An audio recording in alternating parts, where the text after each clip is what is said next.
everybody, Thrifty Teresa here.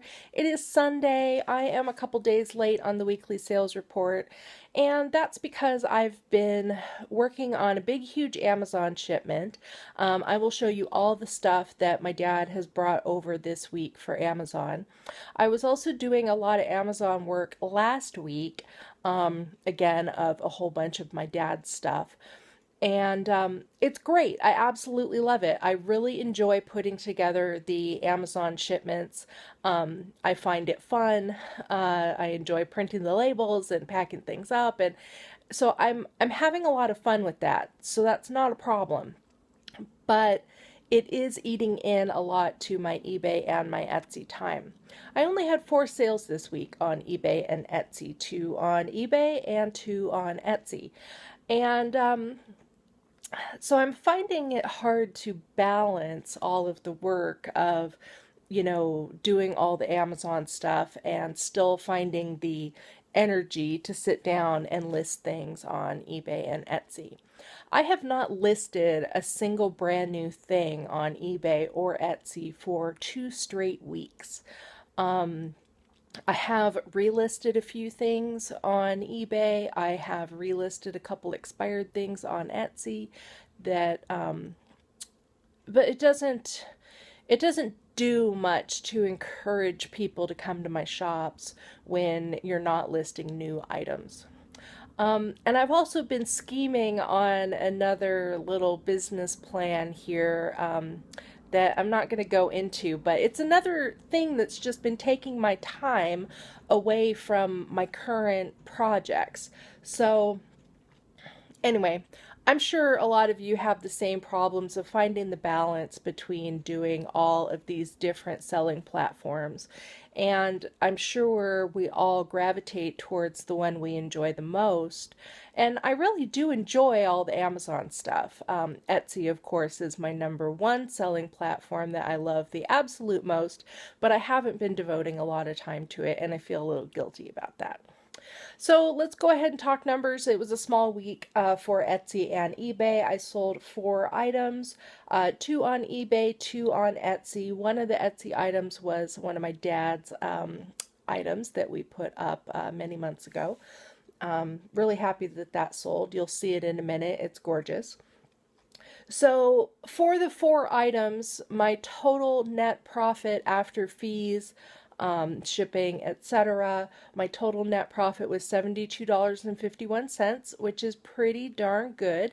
Had 2 very small dollar things sell, but then the other 2 items were larger profit items, which was really nice. So that averaged out $18.13 profit per item, which is pretty good. But again, when you're selling the little tiny stuff, it's hard to get those averages up unless you sell something expensive, which is, thankfully what happened.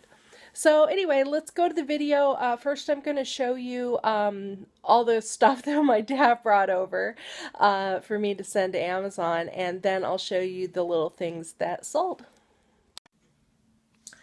All right, so here's some of the stuff that Dad brought over for me to send to Amazon. These 2 boxes, these big giant boxes, contain things that I need to do a little extra packaging on, like poly bags and stuff like that. And this one was just an odd size item that I couldn't fit in the other boxes. You can see I've got 2 big boxes, or a giant box and a medium-sized box, going to the nice UPS man on Monday to go to Amazon. These 4 containers, these 4 bins, contain things that I am not going to be sending to Amazon, that I'm going to be sending back home with Dad. Either they are in a little too, beat up condition that I wouldn't be able to sell them as new, or they just don't have enough selling activity online. Some of the things do have listings, but it doesn't appear that any of those things have actually sold for a couple of years. So I'm not going to bother listing them and taking up space and possibly long-term storage fees. I can't get that box open. But you get my drift. So I've been really busy with the Amazon stuff. So 4 big totes 2 boxes over there, and then 2 boxes going out the door. These 2 boxes will go out next week once I get them finalized and packed. So that really has been the bulk of my activity this week. So I need to learn how to balance all of this with all of the eBay and Etsy stuff too. First sale of the week is some HP ink.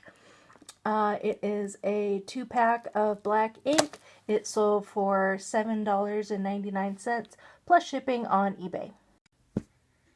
This is a sale from eBay for a sealed VHS copy of the classic Chitty Chitty Bang Bang movie. Very fun movie.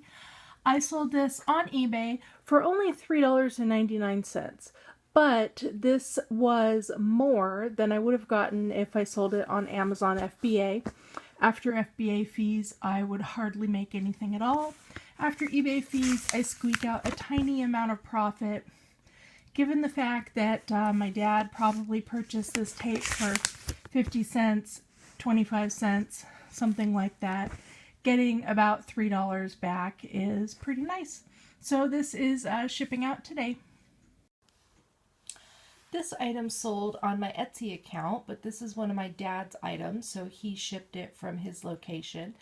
It is a big, giant ashtray slash candy dish slash coffee table dish, whatever you want to call it. You can see it's got these big geometric shapes and some huge divots. It's a very deep bowl too, so it could possibly be a cigar dish, but it's really clean and beautiful, and my dad has had it for many, many, many years. It's really big. It's like, I'm not even sure how big it is. What does it say? It's like 8.25 inches wide. So it's a really huge dish, and it is very heavy glass too. This sold on Etsy for $45 plus $10 shipping. I think he actually spent closer to $12 shipping. He says he has 2 more similar ashtrays that are big and huge and beautiful like this, so he's going to get pictures of them for me so I can put them on Etsy. This jewelry box sold on Etsy for $29 plus shipping. It is another big jewelry box from Melee, which is the same company that made the small jewelry box that I sold the other week. It's got this gold velveteen lining, beautiful satin picture with a lute and a whatever those are. And it does lock. It doesn't have a key, but it does lock and open. It's in shabby condition, but it's still quite beautiful, and it has a music box. Oh, it played. I'm not quite sure what song it plays, but it is a lovely little tune. I picked this up at the Goodwill Outlet Weigh and Pay the day after Valentine's Day, when me and Dad went to the Weigh and Pay for the first time. So I probably got this for, oh, I don't know, $1 or less. Anyway, it is shipping to somebody in Texas who has purchased it as a gift. They're asking if I can gift wrap it, and I've got no problem with that. I can get a gift bag and tissue paper for that. But they're also asking me to hold it for almost an entire month before I ship it out, because it is going to be a gift for a specific person, and they want it to be received on a certain day. So I'm going to do my best to get it there when they want me to. So, but this is a gorgeous jewelry box, absolute score from the Weigh and Pay, and it's going to go to a good home. So thanks for watching, everybody. I am just about to go get brunch with a friend, and we are going to go see a drag queen show and have some fun on this beautiful spring Sunday morning. I will be back later in the week, hopefully with some exciting news of a new adventure that I'm going to try, and so no spoilers. I'll leave the surprise for later. And hopefully everybody has some great sales. Make it a prosperous week. Bye!